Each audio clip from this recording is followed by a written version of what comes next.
Kaleshwaram project యాత్రకు BRS బయలుదేరింది. BRS working president KTR ఆధ్వర్యంలో పార్టీ ప్రజా ప్రతినిధులు, నాయకులు, మేధావులు, నిపుణులు మేడిగడ్డకు తరలి వెళ్తున్నారు. ఇక దీనికి సంబంధించిన పూర్తి సమాచారం మేడిగడ్డ దగ్గర నుంచి వేణు అందిస్తారు. వేణు, అప్డేట్స్ ఏంటి వేణు?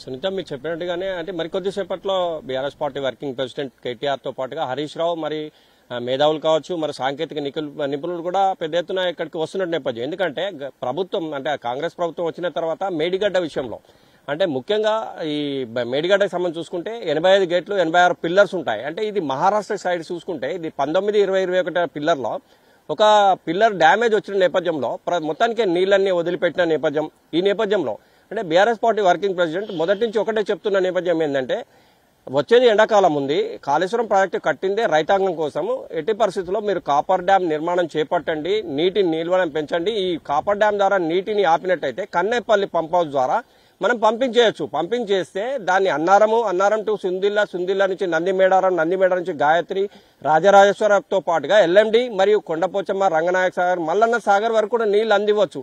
కానీ మీరు ఎందుకు చేయట్లేదు అంటే చిన్న ప్రాబ్లంను బూచిగా చూపెట్టి రైతాంగాన్ని ఆగం చేయాలని ఒక లక్ష్యంతో ఈ ప్రభుత్వం పనిచేస్తోంది.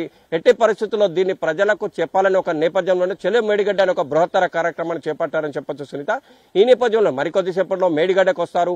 ఇక్కడ జరిగినటువంటి ఎటువంటి ప్రాబ్లమ్స్ ఏమున్నాయి, అసలు ఇక్కడ ఉన్నటువంటి ప్రాబ్లం మేజర్ ప్రాబ్లమా, మామూలు ప్రాబ్లమా, దీన్ని ఏ విధంగా చేయొచ్చు, అదేవిధంగా సాంకేతిక నిపుణులను కూడా తీసుకొస్తున్నారు. అంటే ఈ సమస్య అనేది పెద్దదా చిన్నదా అనేది కూడా ప్రజలకు తేట తెల్లం చేయాలనే ఒక లక్ష్యంతో చెలో మేడిగడ్డ అనే ఒక బృహత్తర కార్యక్రమం చేపట్టారు. మరికొద్దిసేపట్లో వీరంతా కూడా రానున్నారు. చూడొచ్చు సునీత, ఇప్పుడు ప్రస్తుతం మనం చూసుకుంటే ఇది మేడిగడ్డ.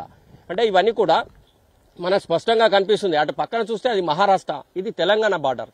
ఆ మహారాష్ట్రకు సంబంధించి చివరిలో ఉన్నటువంటి 19, 20, 21 పిల్లర్లో ప్రాబ్లం వచ్చినటువంటి నేపథ్యం. మనం పక్కన చూస్తే కాపర్ డ్యాం నిర్మాణం కూడా చూడొచ్చు విజువల్ ద్వారా. ఈ కాపర్ డ్యాం అనేది కూడా పక్కన కట్టిన తర్వాతనే ఈ పిల్లర్ల నిర్మాణం అప్పుడు జరిగింది. ఎందుకంటే కాపర్ డ్యాం అనేది ఏంటంటే ఈ వాటర్ వచ్చిన వాటిని ఆపే శక్తి కాపర్ డ్యాంకు ఉంటుంది. అదే విధంగా ఈ రోజు 3 పిల్లర్లే ప్రాబ్లం వచ్చినాయి కనుక మీరు మళ్ళా కాపర్ డ్యాం నిర్మాణం చేపట్టండి. కాపర్ డ్యాం నిర్మాణం చేపడితే నీళ్ళన్నీ కూడా బ్యాక్ వాటర్ వస్తాయి. ఈ బ్యాక్ వాటర్ వచ్చింది కన్నేపల్లి పంప్ హౌస్ వరకు పోతాయి. కన్నేపల్లి పంప్ హౌస్ లో కనుక మోటార్లు ఆన్ చేస్తే ఇక్కడ కన్నేపల్లి పంప్ నుంచి మనం అన్నారం కూడా పంపించవచ్చు. ఎందుకు పంపించట్లేదు అంటే రాజకీయ దురుద్దేశంతో ఈ విధంగా చేస్తున్నారు. మనకు ప్రభుత్వాలు వస్తుంటాయి పోతుంటాయి, కానీ ప్రజలే ఇంపార్టెంట్. ప్రజలకు మన ప్రజల సౌకర్యార్థం రైతాంగం కోసం సాగునీరు కావచ్చు, తాగునీరు కావచ్చు ఇవ్వాల్సిన అవసరం ప్రభుత్వాలపై ఉంటుంది. ఈ రోజు అధికారంలో ఒకరు ఉంటారు, రేపు ఇంకోళ్ళు వస్తుంటారు. కానీ అధికారం అనేది శాశ్వతం కాదు, ప్రజలే ఎజెండాగా పోవాలి.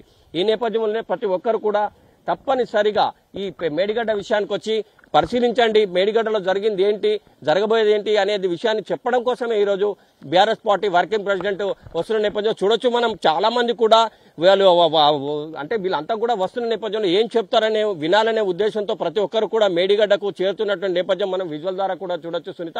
అంటే కేసీఆర్ మొదటి నుంచి అయినా కూడా తెలంగాణ రాష్ట్ర సాధన నేపథ్యంలో కూడా తెలంగాణ బీడి భూములు అవుతున్నాయి, తెలంగాణను పాడి పంటలతో చేయాలంటే పక్కన గోదావరి పోతున్నా కూడా కనీసం సాగు నీరులే ఎందుకు లేదు. దీనిపై ప్రత్యేక దృష్టి సారించిన నేపథ్యంలోనే అంటే కల్లల ప్రాజెక్టు అంటే మేడిగడ్డ అనే ఒక ప్రాజెక్టును నిర్మాణం చేపట్టిన నేపథ్యం.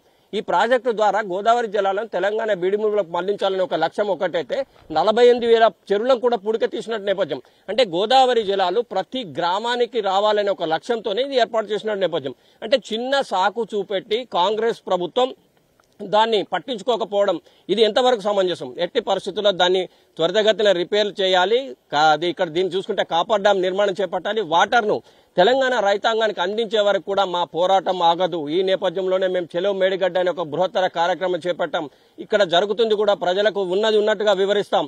దీని తర్వాత కూడా ఈ అన్నారం వెళ్తారు. అన్నారంలో ఇక్కడ జరిగిన ప్రతి సంఘటనను కూడా పూసగుచ్చినట్లుగా ప్రజలకు తెలియజేసేందుకు మీడియా సమావేశం కూడా ఏర్పాటు చేసినటువంటి పరిస్థితి మనకు స్పష్టంగా కూడా కనిపిస్తోంది సునీత. ఈ నేపథ్యంలో తెలంగాణకు సంబంధించిన ప్రతి వారు కూడా ఈ రోజు ఏం జరుగుతుంది, అసలు మేడిగడ్డకు సంబంధించి ఏం చెప్తారనే ఒక ఉత్సుకత కూడా మనకు స్పష్టంగా కనిపిస్తుంది. అంటే ఏదేమైనా కానీ ప్రజల ప్రయోజనార్థం, ప్రజల కోసం, రైతాంగం కోసం, తాగునీరు కోసం ప్రభుత్వాలు పనిచేయాలి. కానీ వ్యక్తిగత స్వార్థ రాజకీయ ప్రయోజనాల కోసం ఇలాంటి చేయటం సమంజసం కాదని చెప్పి బీఆర్ఎస్ పార్టీ వర్కింగ్ ప్రెసిడెంట్ మొదటి నుంచి కూడా ప్రతి మీడియా సమావేశంలో చెప్తున్న నేపథ్యం మనకు కనిపిస్తుంది. సునీత, ఏదేమైనా కానీ మేడిగడ్డ అనేది సరే ప్రాబ్లం వస్తే వచ్చింది, కానీ దీని త్వరితగతిన సమస్యను తీర్చాలి. దీని సాంకేతిక నిపుణుల ద్వారా కూడా దీని అవసరం అనుకుంటే రిపేర్లు చేపించి ఇటు కాపర్ డ్యాం నిర్మాణం చేపట్టి నీటిని అంటే ఇప్పుడు కూడా చూస్తే మనం వెనక కనిపిస్తున్నట్టు అంటే ప్రాణహిత అనేది జీవనది. అది ఎండాకాలంలో కూడా 3000 నుంచి 5000 క్యూసెక్కుల నీరు వస్తుంది. అంటే ఎట్టి పరిస్థితుల్లో వీళ్ళు ప్రతిసారి కూడా తుమ్మిడి హట్టి అని పదే అంటున్నారు. కానీ తుమ్మిడి హట్టి దగ్గర నీటి నిల్వలు ఉండయి కనుకనే ఈ ప్రాణహిత చేవల్ల ఇది కానీ తుమ్మిడి హట్టి కానీ నీటి నిల్వ ఉండే కనుక లైడార్ సర్వే కూడా కేసీఆర్ గారు నిర్వహించినట్టు నేపథ్యం. దీని ద్వారా చూస్తే మేడిగడ్డ వద్ద నీటి నిల్వలు ఎక్కువ ఉంటున్నాయి కనుక ఇక్కడ బ్యారేజ్ నిర్మాణం చేపట్టాలనే ఒక లక్ష్యంతో ఇక్కడ నిర్మాణం చేపట్టినటువంటి అంటే ప్రతి ఎండాకాలంలో కూడా ప్రాణహిత అనేది 3000 నుంచి 5000 క్యూసెక్కులు వస్తుంది. మనం ఈ నీటిని నిల్వ ఉంచాలి అంటే ఈ నిర్మాణం చూసుకుంటే కూడా ఇది 16.17 అంటే 16 టీఎంసీల కెపాసిటీ గల ప్రాజెక్ట్ ఇది. అంటే ఇప్పుడు ఉన్న పరిస్థితుల్లో 3 పిల్లర్లను బూచిగా చూపెట్టి ఎట్టి పరిస్థితుల్లో రైతాంగ పొట్ట కొట్టొద్దు, మీరు కాపర్ డ్యాం నిర్మాణం చేపట్టండి, ప్రతి నీటి చుక్కను ఒడిచిపట్టండి. అంటే ఇప్పుడు ప్రాణహిత కూడా 5000 క్యూసెక్కుల నీరు వృధాగా నదిలో కలుస్తున్నాయి. ఎట్టి పరిస్థితుల్లో దీన్ని ప్రజా ప్రయోజనం కోసం చూడండి, రాజకీయ దురుద్దేశం వద్దు అని చెప్తున్న నేపథ్యం. ఇదే విషయాన్ని ప్రజలకు చెప్పేందుకు చెలో మేడిగడ్డ అని ఒక బృహత్తర కార్యక్రమం చేపట్టారని చెప్పొచ్చు సునీత. మొత్తం మీద అయితే ఈ మేడిగడ్డలో జరిగిన ప్రతి సంఘటన కూడా పరిశీలిస్తారు. పరిశీలించడమే కాదు సాంకేతిక నిపుణులతో కూడా మాట్లాడతారు. ఆ సాయంత్రం అక్కడ జరిగిన సంఘటన ప్రతి ఒక్కటి కూడా వివరాలు సేకరించిన తర్వాత అన్నారంలో మీడియా సమావేశం నిర్వహిస్తారు. అసలు మేడిగడ్డలో జరిగింది ఏంది, అసలు ఎందుకు ఈ టోటల్ గా బంద్ చేయాల్సి వచ్చింది, నీళ్లన్నీ కూడా ఎందుకు వదిలిపెట్టాల్సి వచ్చింది, మరి రిపేర్లు ఎందుకు చేయడం లేదు, కాపర్ డ్యాం నిర్మాణం చేపడితే నీళ్లు వృధా పోకుండా ఆపొచ్చు, ప్రాణహితకు సంబంధించిన 5000 క్యూసెక్కుల నీటిని, మరి ఎందుకు కాపర్ డ్యాం కట్టట్లేదు, ఇవన్నీ కూడా పరిశీలించిన తర్వాత వీళ్ళతో వివరాలు సేకరించిన తర్వాత అన్నారం పోయిన తర్వాత మీడియా సమావేశం నిర్వహించి ఉన్నది ఉన్నట్టుగా ప్రజలకు చెప్పేందుకే ఈరోజు బీఆర్ఎస్ సంబంధించినటువంటి TRS party working president KTR కావచ్చు, హరీష్ రావు కావచ్చు, ప్రతి ఒక్కరు కూడా మేడిగడ్డకు వస్తున్నటువంటి నేపథ్యం ఉంది సునీత. మరికొద్ది సేపట్లో మేడిగడ్డకు వస్తారు. అంటే ఈ మేడిగడ్డకు వచ్చిన తర్వాత ఫస్ట్ అయితే మాత్రం మేడిగడ్డలో జరిగినటువంటి ప్రతి అంశాన్ని క్షుణ్ణంగా పరిశీలిస్తారు. పరిశీలించిన తర్వాత సాంకేతిక నిపుణులతో మాట్లాడతారు. వాళ్ళతో కూడా మాట్లాడి ఆ తదనంతరం మీడియా సమావేశం నిర్వహిస్తారు. ఎందుకంటే మేడిగడ్డ కూడా ఒక ప్రత్యేకత. తుమ్మిడిహట్టి విషయంలో పక్కన మహారాష్ట్రలో కూడా ఫడ్నవీస్ కు సంబంధించి ఆనాడు చర్చలు జరపాలంటే కాంగ్రెస్ జరపలేదు. కానీ కేసీఆర్ గారు స్వయంగా వెళ్లి ఫడ్నవీస్ తో చర్చలు జరిపి మేడిగడ్డ ప్రాజెక్టును ఓకే చేసుకుని వచ్చిన నేపథ్యం ఒక అయితే ఆనాడు కాంగ్రెస్ వాళ్ళు ఏం చేయలేదు. తుమ్మిడిహట్టి అన్నారే కానీ తట్టడి పని చేయలేదు. కానీ ఈనాడు మాత్రం ఉన్న మేడిగడ్డను బూచి చూపెట్టి 3 పిల్లలు ప్రాబ్లం ఉన్నాయని చెప్పి నీటిని ఆపి ఇటు రైతాంగాన్ని ఇటు సాగునీరు కావచ్చు తాగునీరు ఎందుకు ఆపుతున్నారనే ఒక ఆవేదనతోటే ఈ రోజు చెలో మేడిగడ్డ అనే ఒక కార్యక్రమాన్ని చేపట్టినట్టు నేపథ్యం సునీత. మరికొద్ది సేపట్లో వాళ్ళంతా కూడా వస్తారు, పరిశీలిస్తారు. ఇది ఇక్కడ తాజా update vote studio. Right Venu, thank you.